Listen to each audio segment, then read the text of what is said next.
Welcome back to Evie's Mafia Romance. Most people look at a chaotic fight and see a mess. I look at it and see a chessboard where someone just made a very stupid opening move. The rain was turning the sole pavement into a mirror, reflecting the three men surrounding the old woman in the silk hanbok. I didn't have a gun, but I had a heavy steel serving tray and a mind that could see 6 moves ahead. My reality was defined by the number 12. 12 hours on my feet, $12 an hour, 12 blocks to the subway. I was the invisible girl, the one who bleached the stains of the elite until my knuckles were raw, and my uniform smelled of industrial lavender and exhaustion. People don't look at the help, they look through us. It's a tactical advantage they don't know they've given me. The 3 men moved with a precision that didn't belong in a back alley mugging. This wasn't a desperate grab for a purse. It was a containment strategy. They were staggered in a classic Zuckertort opening. The center man was the bait. The 2 on the flanks were the pincers. The woman they had cornered was an anomaly. Amidst the trash bins and the Stygian shadows of the alley, she stood in a hanbok of hand-spun silk the color of a bruised plum. She didn't look afraid. She looked bored. I felt the familiar click in my brain, the shift from Shaniqua the maid to Shaniqua the grandmaster. The world slowed. The rain didn't fall, it hung in the air like suspended glass. The man on the left shifted his weight to his lead foot. Tempo. He was preparing to close the distance. He was the most aggressive piece, the knight leaping over the front line. I didn't wait for him to complete the move. I stepped into the oily dark, the steel tray gripped in my right hand, my fingers finding the vibration points I knew by heart from 1,000 shifts. I didn't aim for his head. I aimed for the hinge. As he lunged, I swung the tray at a sharp upward diagonal, catching him precisely where the jaw meets the ear. The impact didn't just ring out. I felt the kinetic energy travel up my arm, a solid, bone-deep thrum that told me his equilibrium was shattered. Welcome back, my fierce hearts and midnight dreamers. You just saw Shaniqua turn a rain-soaked alley into a masterclass of strategy. Before we see her checkmate these thugs, make sure you're subscribed and hit that like button. I want to hear from you. Tell me where you're watching from in the comments. Our dark romance family is growing across every time zone, and I love seeing you all here. Now, find your quiet place and dim the lights. Let's see what happens when a simple maid proves she's the most dangerous player on the board. Let's begin. The first man hit the wet concrete with the wet thud of a discarded coat. I didn't watch him fall. In chess, you don't celebrate a captured pawn. You look for the counterattack. The second man, the alpha, snarled. He reached into his waistband. My eyes flickered upward for a millisecond. High on the brick wall of the Gilded Orchid, a security camera's red lead blinked like a dying star. Captured on film. My anonymity was bleeding out in real time, but the board was set. I had no choice but to play to the end. Back off, I said, my voice low, a sharp contrast to the roar of the wind. He didn't. He rushed me. I dropped low, a forced sacrifice of my own verticality. I used the tray as a shield, letting his fist bark against the reinforced steel. Then I drove the edge of the metal into his kneecap. It was a simple lever and pulley system of pain. He buckled. I stood over him, my chest heaving, the rain washing the grease of the kitchen off my face. The third man, the one who hadn't moved, finally reached for his weapon. But he stopped. Enough, the woman in the silk hanbok commanded. The voice didn't belong to a victim. It was the voice of a woman who had spent decades deciding who lived and who died. She stepped over the groaning body of the first man, her silk skirts sweeping through the filth without a hint of hesitation. Up close, she was terrifying. Her skin was like fine, cracked porcelain, and her eyes were 2 shards of onyx that cut right through my polyester uniform. She didn't look at her guards. She looked at the tray in my hand, then at the way I held my feet, balanced, ready to pivot. You have the eyes of a queen and the hands of a soldier, child. Why are you wasting them on trash? I forced my hands to stop shaking. The adrenaline was leaving a bitter, metallic taste in my mouth, mixing with the scent of jasmine coming off her. The trash was in my way, ma'am. I was just clearing the path. She tilted her head, a predatory curiosity in her gaze. She reached out, her fingers, adorned with a ring of solid jade, brushing the fabric of my sleeve. Logic over emotion. A rare trait in this city of fools. I didn't answer. I knelt, picked up her fallen grocery bag, the high-end paper damp but intact, and handed it to her with the practiced deference of a girl who knew her place, even if she had just dismantled 3 professional killers. Your groceries, ma'am. You should get inside. The weather is turning. I turned my back on her. It was a calculated risk, a move designed to end the interaction. I walked toward the alley's exit, my heart hammering against my ribs like a trapped bird. I didn't make it to the street. The darkness of the alley was suddenly obliterated by a wall of light. 4 SUVs, finished in a pitch-black mat that seemed to swallow the rain, swerved to block the mouth of the alley. They didn't just park, they invaded the space. The engines hummed with a low, predatory growl. The air in the alley changed.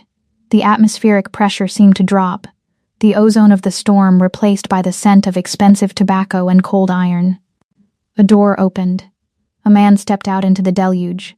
He didn't use an umbrella. The rain seemed to avoid him, or perhaps it simply didn't dare to touch the charcoal wool of his overcoat. He was a pillar of absolute authority. His presence so heavy it felt like a physical hand on my throat. I stopped dead. We were 10 feet apart. He didn't look like a mobster. He looked like an empire. His face was a masterpiece of sharp angles and cold intent. His eyes a midnight void that saw everything and revealed nothing. He was the king I hadn't accounted for, the piece that moved across the entire board in a single stride. He looked at me, not at my face, but at me. He saw the calluses on my hands. He saw the strategic positioning of my body. He saw the girl who had just humiliated his elite guard. I didn't lower my gaze. I couldn't. It was the eye of the storm meeting the edge of the blade. For 3 seconds, the world was silent. No rain, no sirens, no breathing. Just 2 players recognizing each other in a place they weren't supposed to be. Then, I walked. I brushed past him, my shoulder inches from his, the heat radiating off his body a stark contrast to the freezing rain. I didn't look back. I disappeared into the crowd on the main street, blending into the sea of umbrellas and exhausted commuters. I was the invisible girl again. The man in the charcoal coat didn't follow. He stood in the rain, watching the spot where I had vanished. He walked slowly to the center of the alley, ignoring his guards who were now struggling to stand. He stopped where I had first struck. There, wedged in a crack in the pavement and glistening with rainwater, was a small, scuffed wooden chess piece. A knight. He knelt, his movements fluid and regal. He picked up the piece, his thumb tracing the worn wood where my fingers had been only minutes before. His knuckles turned white as he gripped it, a silent vow forming in the set of his jaw. He didn't call for a medic. He didn't ask his grandmother if she was okay. He simply stared at the wooden knight and whispered into the wind. Find her. I thought the basement was my fortress, because it was too pathetic for anyone to notice. I was wrong. Silence in the city isn't peace, it's a predatory warning. When the hum of my radiator died, I knew the king had moved his piece into my inner sanctum. The darkness wasn't empty. It was heavy, textured like pitch-thick velvet pressing against my lungs. I stood in my kitchenette, a chipped mug of lukewarm tea in my hand, listening to the sudden absence of the world. My basement apartment usually groaned with the life of the building above, the rhythmic thud of footsteps, the muffled screams of pipes, the distant siren song of Seoul's traffic. Now, nothing. The silence was a vacuum. It meant the street had been cleared. It meant the power grid for this block had been surgically severed. I didn't move. I didn't reach for a candle. I closed my eyes, letting my other senses map the board. 1. A shift in air pressure near the door. The seal of the heavy oak frame had been breached. 2. The smell. My sanctuary usually smelled of damp concrete, old library books, and the cheap citrus soap I used to scrub other people's floors. Now, it was being colonized.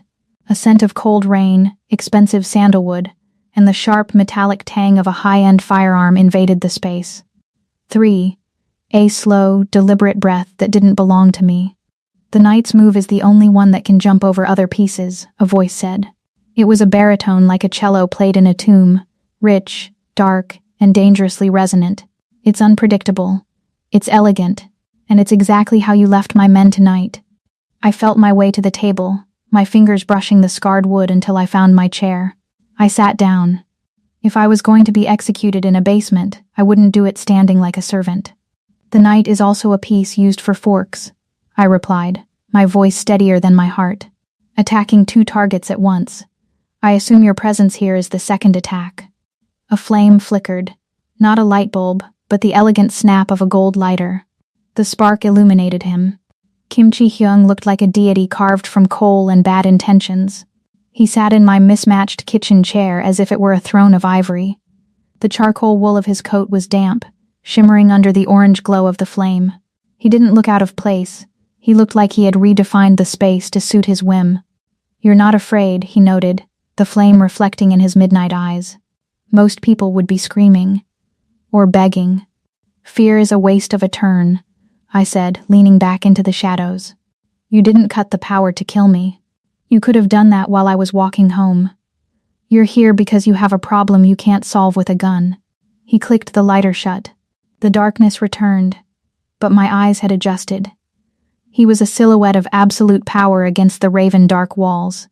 My grandmother, Hei-ran, is the heartbeat of the Kim family, he said. The shift in his tone was subtle, a softening of the edges, like silk over a blade. She is also a woman who has seen everything. She told me tonight that I am a machine, and that a machine cannot lead a family into the next generation. She said I lack the soul to recognize a partner. Then she saw you. I felt the trap closing. She's mistaken. I'm a maid with a debt-to-income ratio that would make a banker weep. You are a genius who calculates the physics of a strike using a serving tray. He countered. But that isn't why I'm sitting in this cellar.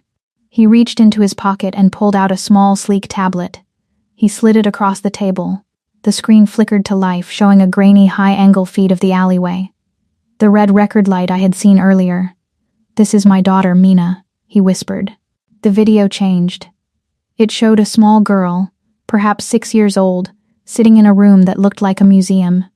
She was beautiful, but her eyes were hollow, staring at nothing. Beside her, a laptop played the footage of me in the alley. I watched myself move, the pivot, the strike, the calculated geometry of the takedown. On the screen, the little girl's hand trembled, her eyes focused. She pointed a small, pale finger at my image. Grandmaster, the girl on the video whispered. It was a ghost of a sound, fragile as a spiderweb. Shai-hyung's voice cut through the dark, raw, and jagged. Mina hasn't spoken a word since her mother died 3 years ago. Not to me, not to the doctors, not even to Hei-ran. She is selectively mute, trapped in a world of her own silence. Until tonight, she saw you play that alleyway like a board, and she spoke. The weight of it hit me then. This wasn't just mafia business. This was a man's desperate, bleeding heart hidden behind a Vanta-black suit. I am under siege, Chi-hyung continued, his voice regaining its icy composure. My cousins are circling. The board of directors is questioning my stability. They see a widower with a broken heir. They want to strip the Kim name from me.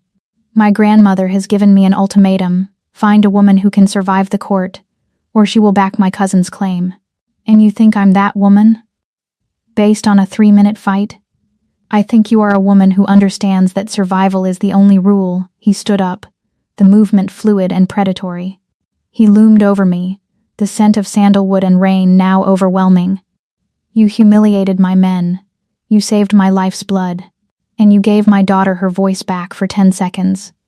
Now, you're going to give me your life. He placed a heavy linen paper document on the table. Beside it, a sleek ink-stained burner phone. A marriage contract, I said, not needing to read it. A strategic alliance. A necessity, he corrected. You will be provided for. Your family's debts will vanish. You will have access to the finest libraries, the best teachers for your brothers, and a seat at the right hand of the Steel King. In return, you will be the queen the Kim family needs. You will protect Mina. You will outthink my enemies. And you will never, ever leave. I looked at the paper. It was a gilded cage, but my current world was a concrete one. And if I say no, I've already moved my pieces, Shaniqua. There are 4 men at the top of the stairs. 2 at the service entrance. The subway line you take to work? It's been closed for maintenance. Your bank accounts? Frozen. You have until dawn to sign or disappear, but we both know I have already blocked every exit. He leaned down, his face inches from mine. For a moment, the Steel King mask slipped, and I saw the sheer, terrifying intensity of a man who would burn the world to save his child. Or to own the woman who saved her. Checkmate, I whispered. A ghost of a smile touched his lips. It wasn't kind. It was the look of a player who had finally found a worthy opponent. I prefer to call it an opening gambit, he said. He turned and walked toward the door. He moved as silently as a shadow, leaving only the scent of power and a wooden knight on my table, the piece he had picked up in the alley. The power flickered back on. The radiator began its rhythmic groan. The city's hum returned, but it sounded different now. It sounded like a countdown. I looked at the contract and the wooden piece. The grain of the wood was rough under my thumb, a reminder of who I was. But the gold-embossed Kim seal on the paper was a promise of who I could become. The game wasn't ending. I had just been promoted from a pawn to a queen, and the board was about to catch fire. The leather of the Maybach didn't just smell like money, it smelled like an airtight vault, a vacuum-sealed promise that the world outside no longer existed.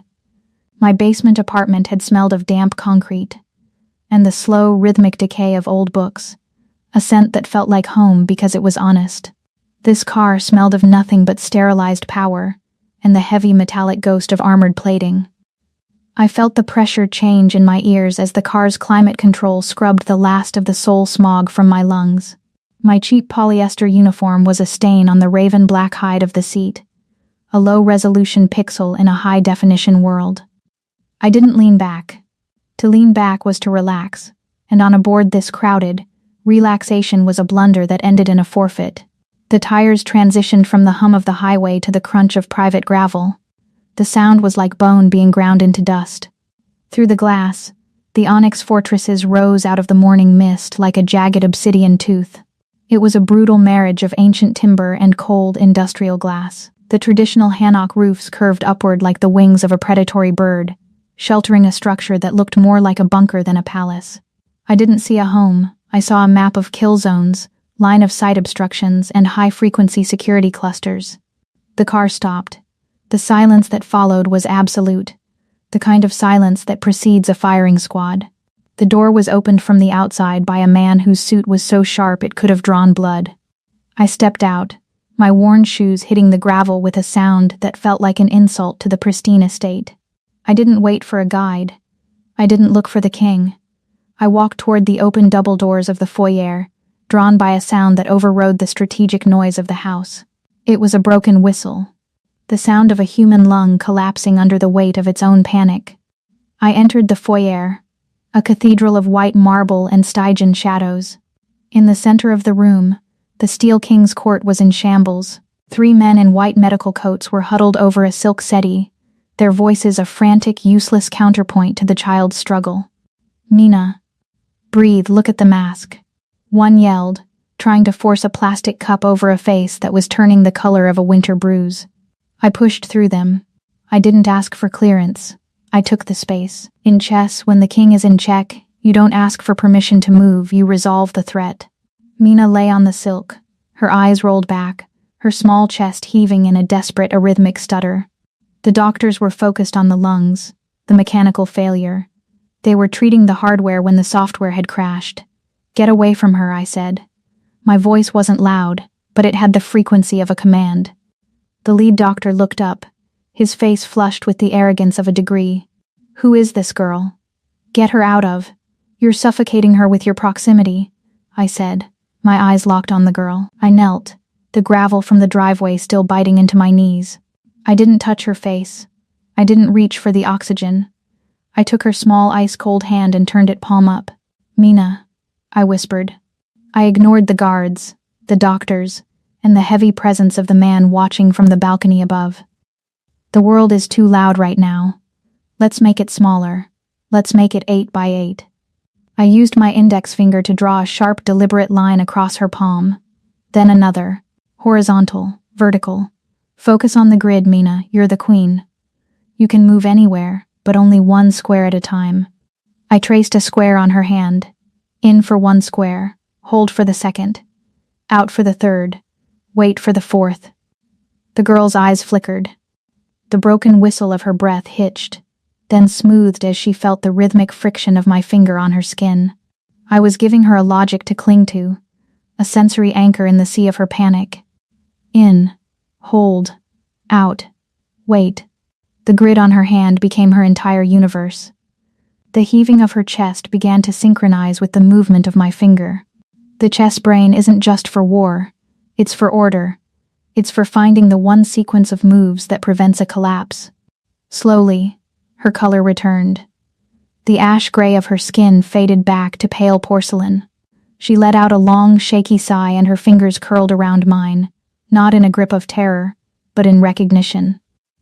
Her oxygen saturation is climbing, a nurse whispered, staring at a handheld monitor as if it were a miracle. She didn't need oxygen, I said, standing up. My joints felt like they were made of glass. She needed a pattern. Chaos is what's killing her. A pattern recognizer in a maid's apron, a voice drawled from the shadows of the grand staircase. I turned. A man was leaning against a pillar of dark wood, his silhouette framed by the light of the courtyard. Kim Jun-ho. He didn't have his cousin's ironclad stillness. He had the twitchy, electric energy of a live wire. He walked toward me, his movements fluid and invasive. He didn't stop at a polite distance. He stepped into my space, the scent of expensive gin and cold, synthetic musk hitting me like a physical weight. My cousin has a habit of collecting strays, Jun-ho said, his eyes scanning my face with the clinical detachment of a butcher. But he's never brought home one that could perform medical miracles with a finger. Tell me, what's the play? Are you the savior, or just a very clever parasite? I'm the person who just saved you the paperwork of a funeral, Jun-ho, I said, meeting his gaze. I'd suggest you thank me, but I suspect gratitude isn't a move in your repertoire. His eyes darkened, a flash of genuine malice that told me I had just made my first true enemy on the board. A maid from a basement? Chi-hyung must be more desperate than I thought. Or perhaps you're just a very expensive distraction. He leaned in, his voice a low hiss. Don't get too comfortable in the silk, girl. Pieces that don't match the set are always the first to be sacrificed. Then it's a good thing I brought my own set, I replied. Chi-hyung descended the stairs then, his presence effectively clearing the air like a cold front. He didn't look at Jun-ho. He didn't look at the doctors. He looked at Mina, who was now sitting up, her hand still tracing the invisible grid I had left on her palm. Then, he looked at me. There was no thank you. There was only a tightening of his jaw, and a look of such intense, onyx dark focus that I felt the temperature in the room drop. Take her to her quarters, Chi-hyung commanded, gesturing to a head maid whose face was a mask of iron-pressed resentment. She is the future of this house. Treat her as such. I was led through a labyrinth of coal-colored corridors, past art that screamed of blood and history, to a suite of rooms at the top of the north wing. It was a masterpiece of prestige noir, heavy silk curtains the color of a bruised purple, furniture of dark, polished wood, and walls of smoked glass that looked out over the jagged cliffs. The maid left without a word. The heavy door clicked shut, the sound echoing like a tomb ceiling. I didn't explore the luxury. I didn't touch the silk. I stood in the center of the rug and let my chess brain scan the room. Target, the vanity mirror.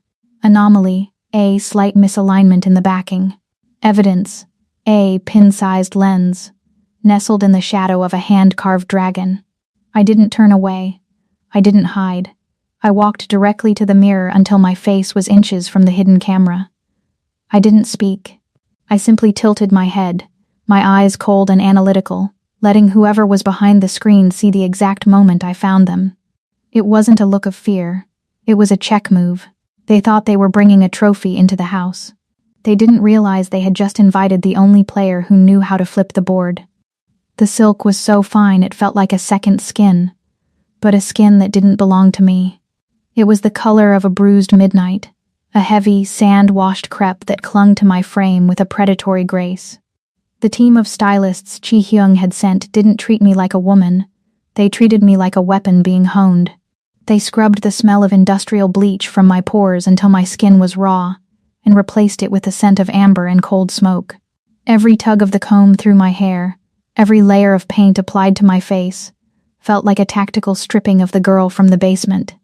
They were polishing the marble to hide the fire beneath. When they finished, I looked in the mirror and didn't see Shaniqua. I saw a queenside gambit. My neck was heavy with a collar of onyx and diamonds, a collar that reminded me exactly who held the leash.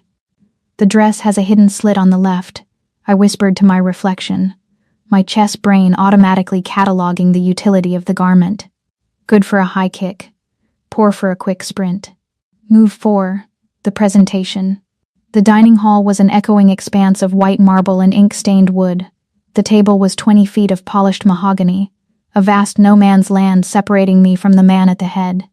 Kim Chi-hyung sat there, draped in a suit of coal-black silk, his presence sucking the light out of the room. The sound of my heels on the marble was the only thing that broke the silence. Click. Click. Click. The rhythm of a clock ticking toward midnight. I sat. A footman appeared instantly, pouring wine that smelled of dark cherries and ancient debt. I didn't touch it. I looked at Chi-hyung.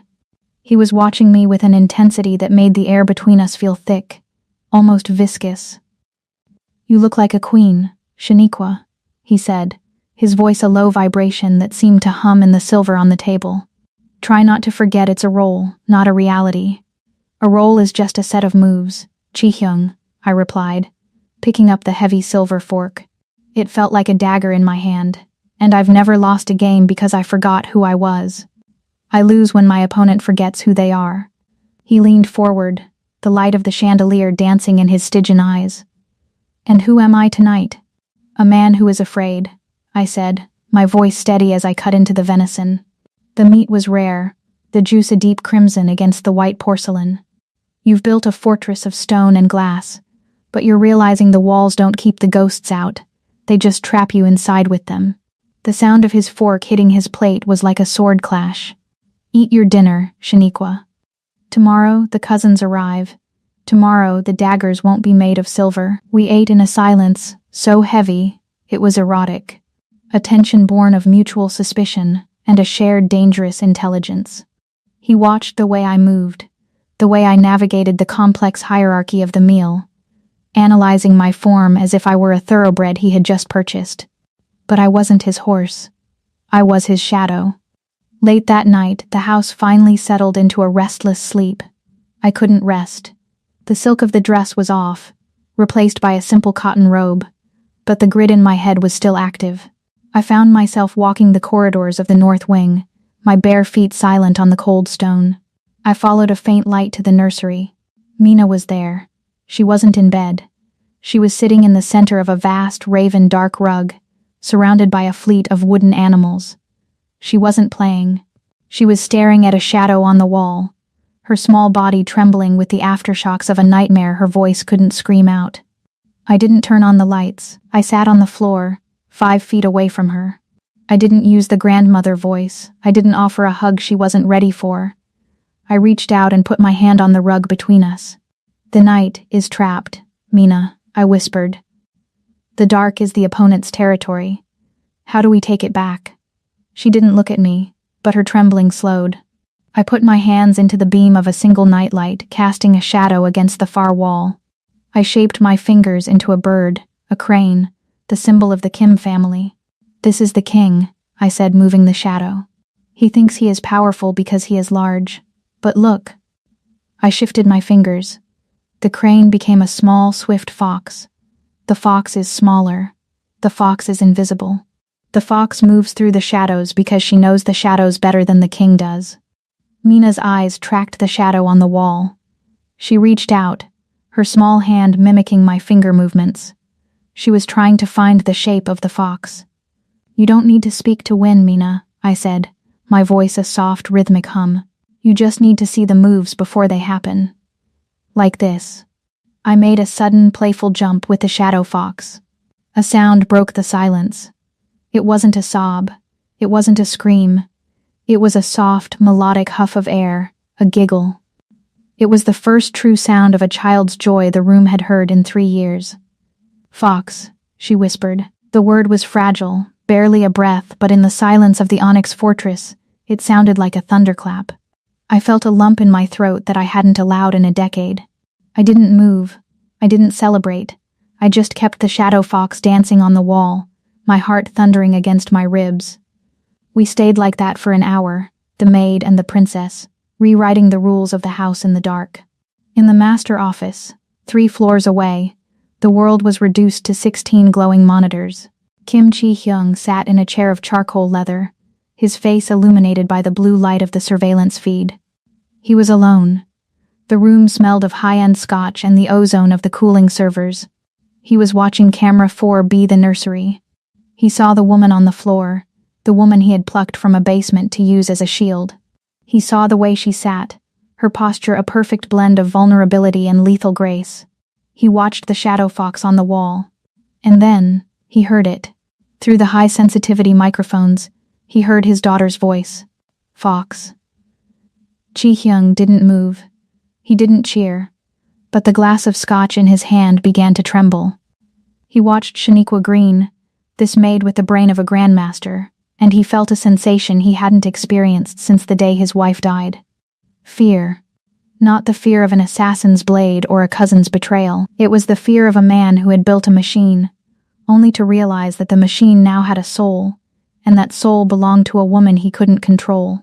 He realized she wasn't just a tool to secure his position. She was becoming the gravity of his home.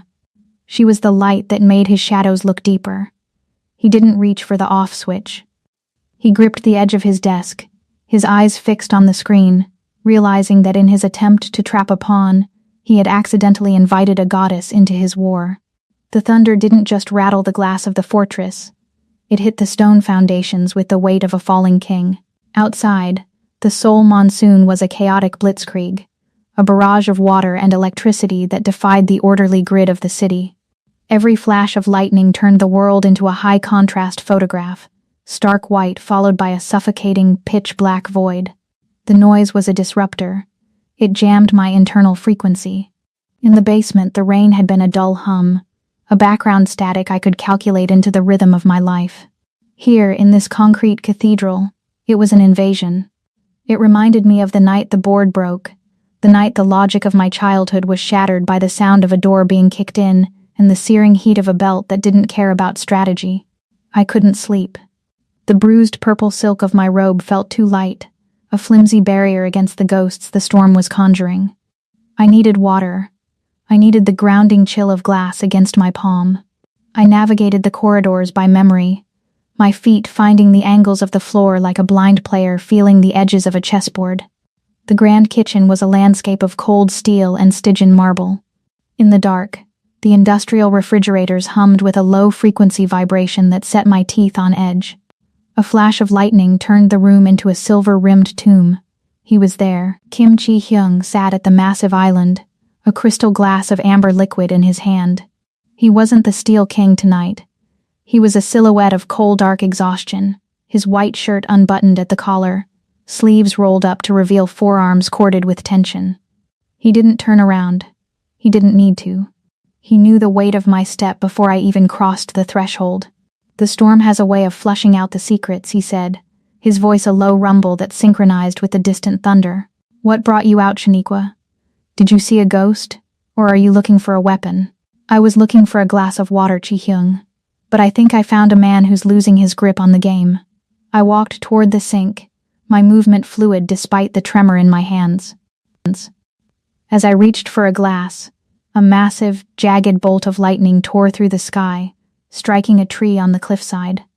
The light was blinding, a literal whiteout that lasted 3 seconds. In that moment, I was standing between him and the floor-to-ceiling window. The light hit me from behind, turning the thin silk of my robe into a translucent veil. The room plunged back into darkness, but the image was burned into his retinas. He didn't speak. The silence stretched, more predatory than the storm. I heard the clink of his glass hitting the marble as he stood. He moved with the silence of a shadow, the scent of expensive scotch and rain-soaked ozone preceding him. "Turn around," he commanded.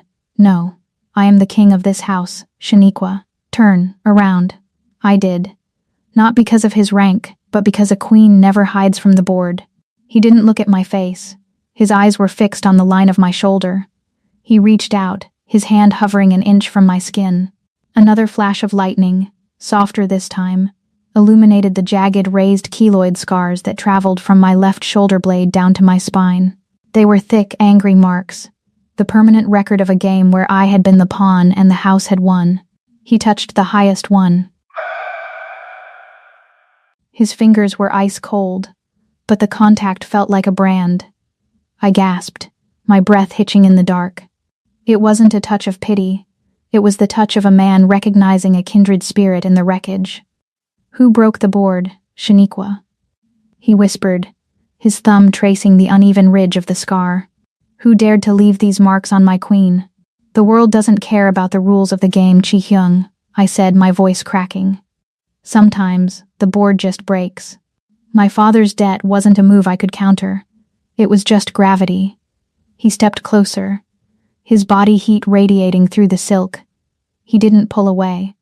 Instead, he took my hand and pressed it against his own chest, just below the collarbone.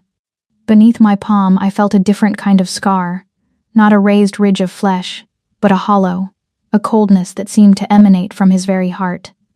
They call it the cursed touch, he said, his voice a jagged rasp. My wife didn't die of a disease. She died because she was married to a machine. She withered in the shadow of the Kim name until there was nothing left but a ghost. That is my scar. It's the one I can't show the court. The air in the kitchen was thick, electric. We were two predators standing in the ruins of our own histories, the chess brain finally silenced by the sheer, visceral reality of the other person. He looked at me, truly looked at me, his onyx dark eyes searching for the girl behind the genius. He leaned down, his forehead resting against mine. The tip of his nose brushed mine. I could smell the scotch, the rain, and the raw, unadulterated hunger of a man who had been starving for a soul that could match his own. I tilted my head, my lips a fraction of an inch from his. The world narrowed to this square, this move. The grid was gone. There was only the heat and the thrum of his heart against my hand. He shifted, his hand moving from my scar to the back of my neck, his fingers tangling in my hair. I felt him inhale, a sharp, ragged sound as if he were about to devour the air in my lungs. Then, a thunderclap shook the very floorboards. Chi-hyung froze. The logic of his life, the steel, the duty, the calculated distance, snapped back into place like a spring-loaded trap. He pulled back. The loss of his warmth was a physical blow, a sudden drop in temperature that left me shivering in the dark. His face was a mask of cold, raven-dark conflict. He looked at his hand as if it had betrayed him, his knuckles white as he clenched his fist. "The storm is passing," he said, his voice restored to its iron-cold frequency. "Go back to your room, Shaniqua. The board is resetting, and tomorrow, you need to be a queen, not a woman." He didn't wait for a response. He turned and walked into the shadows of the hallway, his silhouette disappearing into the void before the next flash of lightning could catch him.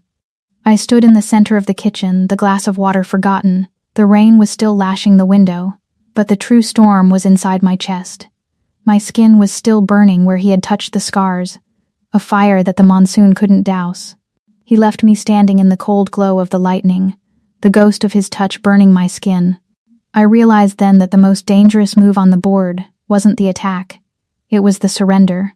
The diamonds around my neck felt less like jewelry and more like a tactical weight, a reminder that every tilt of my head was a move on a global board. The necklace was a masterpiece of onyx and white gold, cold against my throat, a glittering cage that signaled my status to the wolves waiting inside the ballroom. Beside me, Shi-hyung sat in the armored silence of the car, his silhouette a jagged line of charcoal and shadow. He hadn't spoken since we left the fortress. He didn't need to. The air between us was still humming with the residue of the kitchen, the memory of his fingers on my scars, the shared breath that had almost rewritten our contract. I looked down at the blood-red silk of my gown. It was a heavy, structured weave that felt like Kevlar. It didn't just mask the jagged keloids on my back, It provided the perfect tension to conceal a flat, ceramic blade tucked into the reinforced seam of my thigh. I wasn't going to a party. I was entering a kill zone where the weapons were whispers and the ammunition was reputation. "They will go for your center," Shaniqua, Chi-hyung said, his voice a low vibration that barely carried over the hum of the tires. "They will try to remind you of the basement to see if you still smell like the damp." "Let them," I replied, my eyes fixed on the approaching lights of the Grand Hyatt. In chess, the most effective way to trap a piece is to let the opponent think they've already captured it. The car stopped. The social grid flickered to life in my mind. The board, 200 guests, 40% politicians on the Kim payroll, 30% rival families looking for a fracture, 20% old money who viewed me as a virus, 10% security, hidden in plain sight. As the door opened, the smell hit me, a nauseating cocktail of expensive lilies, high-end cologne, and the metallic ozone of hidden tension. Shi-hyung stepped out first, then reached back for my hand. His grip was proprietary, a heavy anchor of ink-stained intent. We walked into the ballroom. The music, a sharp, dissonant string quartet, didn't stop, but the conversation did. A collective intake of breath rippled through the room. I didn't look at the faces. I mapped the choke points, the balcony exits, the 3 men with bulges in their tuxedos near the service doors. "Smile, my queen," Chi-hyung whispered, his hand resting heavily on the curve of my waist. "You're about to be devoured." We hadn't made it 10 feet before the snake slithered out of the crowd. Director Choi. He was a man of 60 with skin like yellowed parchment and eyes that had seen the inside of every corrupt ledger in Seoul. He was the one who had signed the papers that liquidated my family's life. He was the man who had laughed while my father begged for a grace period that never came. He approached us, a glass of vintage champagne in one hand and a smile that looked like a surgical incision in the other. "Chi-hyung," Choi drawled, his gaze sliding over the ML before landing on me with the weight of a predatory insect. "You've certainly polished this one. But tell me, does the red silk manage to hide the scent of the mop bucket?" The circle around us tightened. The elites leaned in, their eyes glittering with the prospect of a bloodbath. "Director Choi," I said, my voice projecting a calm, mathematical precision. I didn't flinch. I didn't reach for my blade. I simply shifted my weight, realigning my center of gravity. "I see you're still favoring your left side. A mild stroke in October? Or just the weight of the 3 offshore accounts you haven't declared to the Kim board yet?" The snake's smile wavered. "A beautiful pawn in red silk is still a pawn, my dear. I remember when you were scrubbing the floors of my office, crying over a debt you couldn't pay. Some things are bred into the bone. Poverty is a stain that doesn't wash out." I took a step forward, invading his personal space. I felt Chi-hyung stiffen beside me, his hand tightening on my hip, but I wasn't done. "You call it a stain. I call it an education," I said, my voice a cold, sharp blade. "While I was scrubbing your floors, Director, I was also reading the documents you left face down on your mahogany desk. I saw the Yongsan development filings. I saw the discrepancy in the interest rates you were charging the Kim family's shell companies. You didn't see me because I was the help, but I saw everything. I saw your opening move, and I've been waiting 10 years to play the counter." I leaned in closer, my lips inches from his ear so only he and Chi-hyung could hear.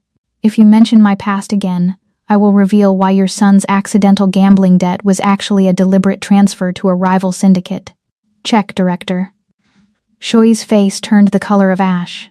He stepped back, his hand trembling so violently that the champagne spilled over his fingers, staining his pristine cuff. He looked at me, then at Chi-hyung, seeing for the first time that the maid wasn't a toy. She was the executioner. He turned and vanished into the crowd without a word. The silence that followed was different. It wasn't judgmental anymore, it was terrified. Shi-hyung didn't say a word of praise. He didn't need to. He led me to the center of the room, under the massive Stygian chandelier.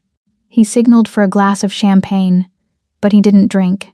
He raised it high, his eyes sweeping the room with a gaze that promised fire and brimstone to anyone who dared to follow Choi's lead. "To the future," Chi-hyung announced, his voice booming through the hall, echoing off the marble.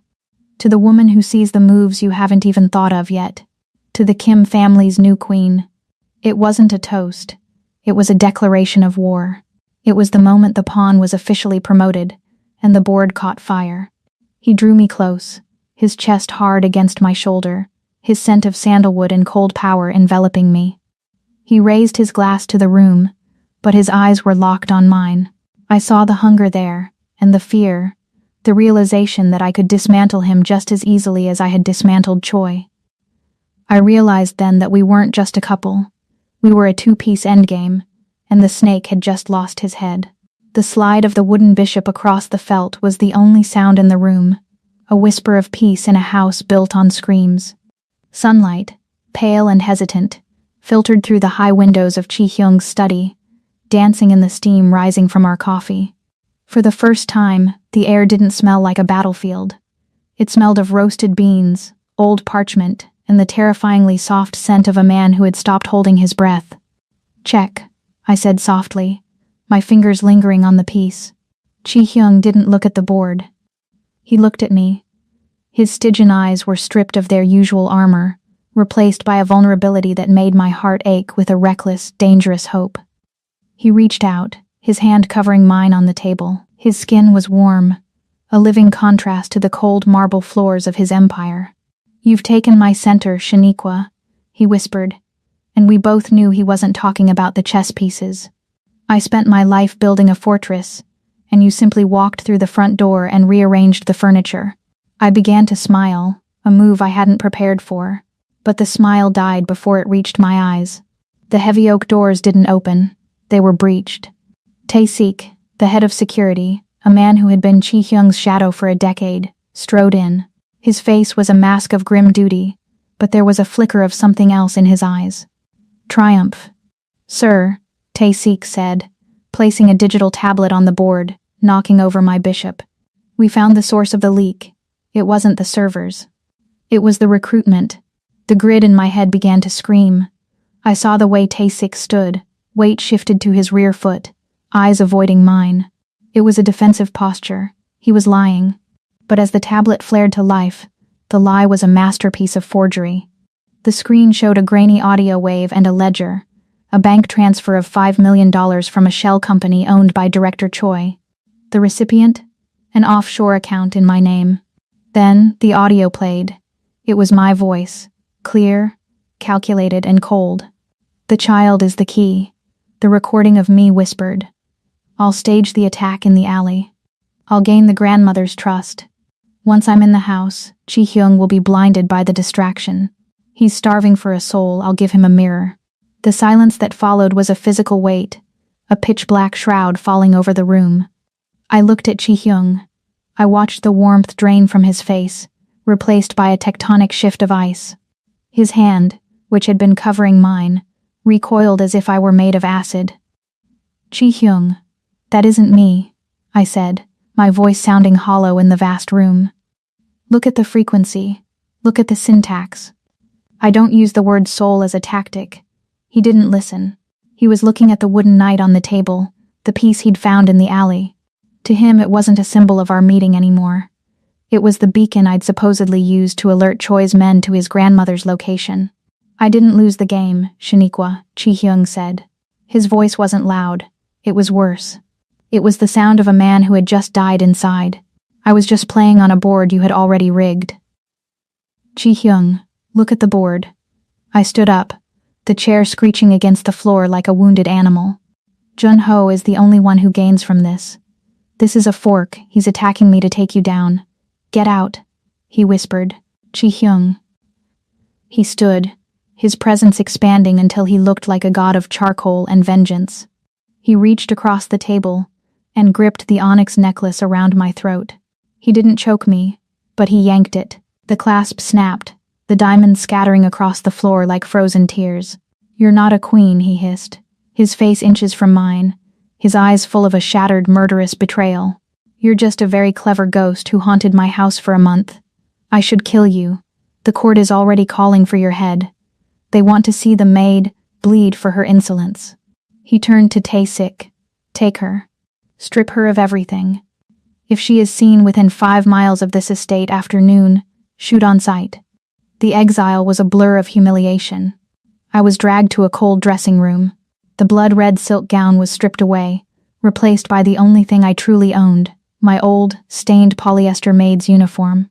It felt heavy, smelling of the basement and industrial bleach, a return to the invisible status I had fought so hard to escape. They didn't give me a car. They drove me to the edge of the Kim territory and threw me out of the SUV into the mud. The rain began to fall, a cold, relentless downpour that turned the sky into a raven-dark ceiling. I stood outside the massive iron gates of the fortress, my hair plastered to my face, my lungs burning with the scent of wet asphalt and ozone. I looked back at the house. I could see the silhouette of the north wing, where Mina was probably waiting for her shadow foxes to return. I felt the first real sob rise in my throat, but I forced it down. Move 7. The analysis. I closed my eyes, letting the chess brain take over. I replayed the recording in my head. I'll stage the attack in the alley. The flaw. The recording said I would stage the attack in the alley, but Chi Hyung had told me himself that the men in the alley were his own security team testing his grandmother. Choi didn't know about the security test. Only someone inside the Kim inner circle knew that the thugs I fought were actually Chi Hyung's men. If I were a spy for Choi, I would have thought I was fighting real muggers. I wouldn't have called it a staged attack unless I knew they were family guards. Jun-ho had been so arrogant he'd written the script with his own knowledge, not the limited knowledge a spy would have. He had overplayed his hand. He had created a perfect evidence that contained the one truth only a Kim could know. I stood in the mud, a simple maid in a ruined uniform, and I started to laugh. It was a cold, jagged sound that cut through the thunder. He told me to run and never look back. He didn't realize that in exiling his queen, he had left his king completely undefended. And I wasn't running. I was repositioning for the kill. The rain on the lenses of my binoculars turned the Onyx Fortress into a blurred, weeping ghost, but I didn't need clear vision to see the board collapsing. From my perch atop the half-finished skeleton of a luxury high-rise 300 yards away, the estate was no longer a home. It was a dying board. I checked my watch. 2 a.m. The precise moment of the opening move. The perimeter lights of the fortress didn't just flicker. They died in a synchronized wave, a blackout so total it could only be an internal sabotage. It was the same move Chi Hyung had used to invade my basement, but this time the intent wasn't a marriage contract. It was an execution. Below, 3 unmarked black vans breached the main gates, their tires grinding over the gravel I had walked just 24 hours ago. They didn't stop for the guards. The guards didn't fire. The board, Tae-sik, the head of security, hadn't just framed me. He had opened the gates for the wolf. Jun-ho was moving with a frantic, messy tempo. He wasn't playing for a long endgame. He was playing for a blitz. He wanted the king dead and the heir in his possession before the sun rose. I dropped the binoculars, the cold metal of my ceramic blade pressing against my thigh. I wasn't wearing red silk or diamonds. I was back in my polyester maid's uniform, the fabric damp and smelling of salt, but it was the best camouflage I had ever owned. I was the ghost they had forgotten to exorcise. I didn't head for the gates. I headed for the drainage tunnels, the veins of the estate I had mapped while scrubbing the grease traps 3 weeks ago. The tunnel was a Stygian throat of concrete and rushing rainwater. I moved by touch, my fingers tracing the grid of the service pipes. 30 degrees left at the junction, 40 paces to the maintenance hatch. I was a knight moving beneath the floorboards, bypassing the pawns Jun-ho had stationed at every door. I emerged in the laundry room. The air here usually smelled of steam and lavender. Now, it was heavy with the acrid metallic scent of gunpowder and the ozone of a short-circuited security hub. The red emergency lights pulsed with a rhythmic, bruised purple throb, turning the corridors into a fever dream. I moved through the north wing like a shadow. I didn't have a firearm, but the house was full of weapons if you knew how to look. I bypassed 2 mercenaries in the hallway, their heavy boots thudding past my hiding spot in the linen closet. They were looking for a grandmaster. They weren't looking for the girl who knew the exact squeak of the 3rd floorboard from the left. The sound of suppressed gunfire echoed from the 2nd floor. The study. I arrived at the heavy oak doors just as they were kicked open. Inside, the room was a wreckage of prestige noir luxury. Chi Hyung was cornered behind his mahogany desk. his charcoal suit jacket shredded, his white shirt soaked in a deep, blooming crimson. He was out of ammunition, his pistol clicking empty as 3 of Junho's men closed in, their suppressed rifles raised like executioners' scythes. "Junho sends his regards, King," the center man sneered. "They didn't see me, why would they? I was just a ghost in a stained apron. I didn't announce myself." I stepped from the midnight shadows behind the door, the heavy brass award for excellence in trade, a 5-pound solid metal globe from the bookshelf, gripped in my hand. I swung it with the cold mathematical force of a hammer. The first man went down before he could turn, his skull meeting the brass with a sickening crack. The second man pivoted, his rifle swinging toward the door, but I was already inside his guard. I didn't fight him, I dismantled him. I drove my ceramic blade into the soft tissue beneath his armpit, then used his own momentum to slam his head against the edge of the desk. The third man fired, a cough of suppressed lead that shattered a vase of lilies next to my ear. I didn't flinch. I threw a shard of the broken porcelain with a pitcher's accuracy, catching him in the eye. As he screamed, Chi-hyung lunged over the desk, his hands finding the man's throat with a primal, desperate strength. The room went silent, save for the ragged breathing of a man who had stared into the void and seen it blink. Chi-hyung slumped against the desk, his hand pressed to a jagged wound in his side. He looked up, his face a mask of sweat, blood, and a soul-deep shock. He looked at me, at the girl he had thrown into the mud, now standing over the bodies of his assassins with a blood-stained brass globe. "You," he rasped, his eyes searching mine for the betrayal he still believed in. "Why are you here? Choi, your money." "I told you the night moves in ways you can't predict," I said, my voice cold and focused. I knelt beside him, ripping a strip of my apron to tie a crude tourniquet around his waist. Junho wrote the script, Chi-hyung. He made a mistake in the recording. Only someone in your circle knew those thugs in the alley were your guards. Choi would have called them muggers. Junho called them a staged attack because he knew the truth. The realization hit him like a physical blow. The Steel King crumbled for a second, his head dropping as the weight of his own error crushed him. I cast you out. I left you with nothing." "You left me with my brain," I countered, pulling the knot tight.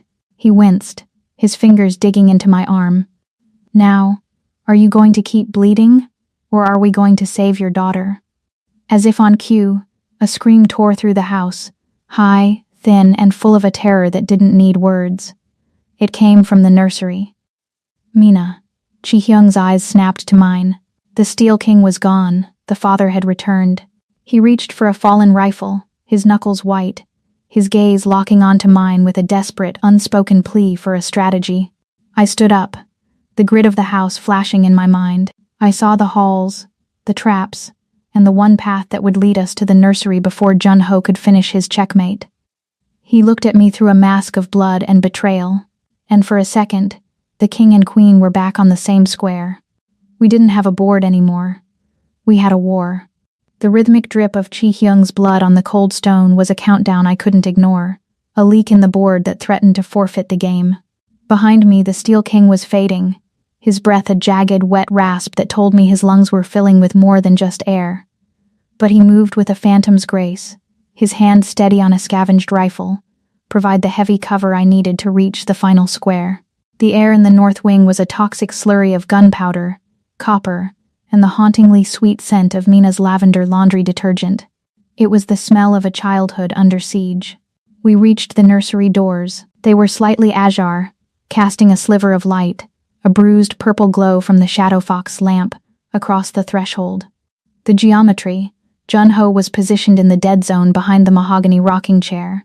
He was holding Mina against his chest, the barrel of a gold-plated semi-automatic pressed into the soft hollow beneath her ear. To his left, a floor-to-ceiling window overlooking the cliff. To his right, a solid oak wardrobe. I didn't need a gun to see the flaw in his position. Junho was holding the weapon with a white-knuckled grip. His finger wasn't just on the trigger, it was trembling against it. He was a gambler who had bet his life on a bluff, and now that the king was at the door, he was prone to a flinch that would end in a tragedy. One more step. Chi-hyung, and I paint the walls with her, Jun-ho's voice echoed, high and brittle. He was unraveling. He wasn't a player. He was a man drowning in his own ambition. I stepped into the light first. Not the Steel King, but the Maid. You played the king and the queen, Jun-ho, I said, my voice as cold and flat as a tombstone. I kept my hands visible, but my fingers were already calculating the angle of incidence. But you forgot to look at the shadows. The Maid, Jun-ho sneered, a hysterical edge to his laughter. The little basement genius. You should have stayed in the mud where you belong. Look at this house. It's burning. And I'm the only one left to rule the ashes. Shi-hyung moved into the periphery, his silhouette a looming charcoal shadow. He didn't speak. He didn't need to. His very existence was a check move that was forcing Jun-ho into a corner. You've already lost, Jun-ho, I said, stepping slowly to the left. I was moving into the beam of the fox lamp. The board of directors has the recording. Not the fake one you made of me, the real one Tae-sik kept as insurance. They know about the bank transfers. They know about the hitmen. Liar. Jun-ho screamed. He shifted the gun, the barrel wandering for a fraction of a second toward me. Tempo. I didn't reach for a blade. I reached for the light. I stepped in front of the projector, my hands twisting into a familiar, sharp-eared shape. On the far wall, the shadow of the fox blossomed, massive, protective, and predatory. Mina, I whispered, my voice a low-frequency hum that cut through the chaos. The fox is here.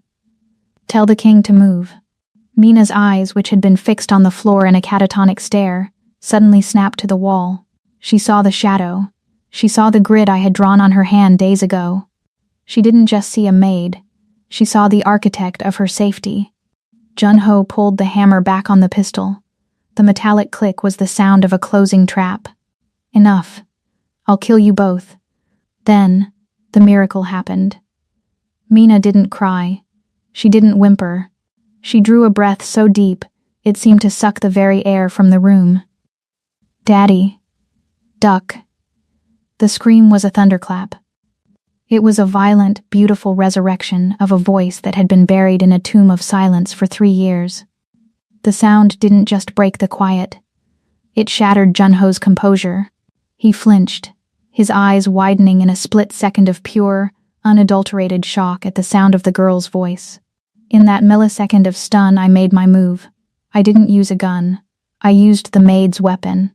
From my pocket, I whipped the long, high-tensile piano wire I had stripped from the shadow fox lamp in the guest room. I didn't aim for his chest. I aimed for the weapon. I snapped the wire forward like a lash, the thin steel coil snagging the hammer of his gold-plated pistol just as he tried to pull the trigger. The gun jammed, the firing pin blocked by the wire. As Jun-ho struggled with the weapon, I lunged. I didn't lead with my fist, I led with the wooden knight, the one Chi-hyung had returned to me. I drove the heavy, scuffed oak piece into the soft tissue of Jun-ho's throat. He collapsed, gasping for air, the gun clattering to the floor. Chi-hyung didn't fire his rifle. He didn't need to. He moved with the last of his strength, shoving Jun-ho aside like a piece of discarded trash, and catching Mina as she fell toward the marble. The silence that followed was heavy, wet, and holy. Shi-hyung was on his knees, his blood staining the white nursery rug, his arms wrapped around the trembling girl. He was sobbing, a raw, jagged sound that no machine could ever produce. Mina, he choked out, his face buried in her hair. Mina, I'm here. Mina pulled back, her small hands framing his bloody face. She looked at him, then looked over his shoulder at me. She didn't look like a victim anymore. She looked like a queen who had survived her first war. The fox saved us, Daddy, she said. Her voice was steady, a clear melodic chime in the ruins of the fortress. The fox made a move. I stood in the center of the room, my hands trembling as the adrenaline began to ebb away, leaving a hollow, freezing cold in its wake. I looked at the two of them, the king and the heir, reunited in a circle of light and blood. Chi-hyung looked up at me. There was no more suspicion in his eyes. There was no more Steel King. There was only a man who had been given back his world by the woman he had tried to break. He reached out his hand toward me, not a command but an invitation. The board was broken, the pieces were scattered, but as Mina's voice filled the room, I realized we hadn't just survived a siege. We had witnessed a resurrection. The mahogany of the boardroom table didn't smell like damp concrete anymore. It smelled of ancient cedar and the ink of contracts that could move nations. The air was a refined blend of jasmine tea and the sharp electric scent of a server room cooling 10,000 data points per second. I sat at the right hand of the Steel King, my skin glowing against a suit of onyx-toned silk that was tailored to fit like armor. 6 months had passed since the night the board caught fire. The reconstruction of the Onyx Fortress was complete, but the blueprints had changed. The Stygian shadows were gone, replaced by light and life. Beside me sat Mina. She wasn't hidden in a nursery anymore. She was wearing a small, tailored blazer, her eyes bright and focused as she looked at the digital tablet in front of her. She wasn't playing games. She was mapping the logistics of a shipping fleet. "The night moves in an L. Mina," I whispered, leaning over to trace a path on her screen. "It jumps over the obstacles that stop the others. Just like us." "And then we fork the rook, Mama," she said, her voice a clear, confident bell. The door to the boardroom swung open, and the distraction entered. His name was Park, a mid-level shark from the southern docks who had grown fat on the scraps left behind after Jun-Ho's fall. He walked in with 4 bodyguards, his posture an overcompensated display of alpha bravado. He didn't look at Chi-Hyung. He looked at me, a sneer curling his lip as his eyes traveled over the color of my skin and the wedding band on my finger. "Chi-Hyung," Park drawled, throwing a thick folder onto the cedar table. "The docks are in an uproar. We heard the Steel King had traded his sword for a heart. We heard he was taking advice from a domestic." The room went cold. The board members held their breath. Chi-Hyung didn't reach for his gun. He didn't even stiffen. He simply leaned back in his charcoal leather chair, a slow, predatory smile spreading across his face. He looked at me with a gaze that wasn't protective. It was expectant. "You're right, Park," Chi-Hyung said, his voice a low, resonant hum. "I have stopped making the moves. I found someone who sees the board much more clearly than I do." Park laughed, a jagged, ugly sound. "A beautiful pawn in a suit is still a pawn, Chi-Hyung. You've let a woman cloud your vision. You're vulnerable. The southern roots are mine as of this morning." I took a sip of my jasmine tea, the steam warming my face. I didn't look at Park. I looked at the digital display on the wall. "You're late, Mr. Park," I said, my voice cutting through the room with the precision of a laser. "You said the southern routes are yours as of this morning? That's interesting, because at 4 in the morning today, a series of shell companies, which I happen to control, purchased the debt on your primary fleet. At 5 in the morning, the Dock Workers Union, who I've just granted a 20% healthcare subsidy, refused to load your containers." Park's laughter died. He reached for his phone, but I continued, my chess brain already 3 moves ahead of his panic. "By 6 in the morning, the digital certificates for your encrypted bank accounts were flagged for unusual activity by a security algorithm I wrote myself. You didn't walk into this room to negotiate, Park. You walked in to beg for a loan." I finally looked at him. I didn't see a threat. I saw a piece that had been removed from the board before the game even started. "You thought the king was vulnerable because he found a heart," I said, leaning forward, the diamonds at my throat catching the light.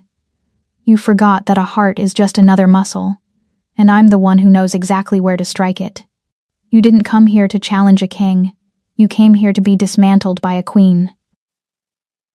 Park looked at his phone, his face turning the color of ash.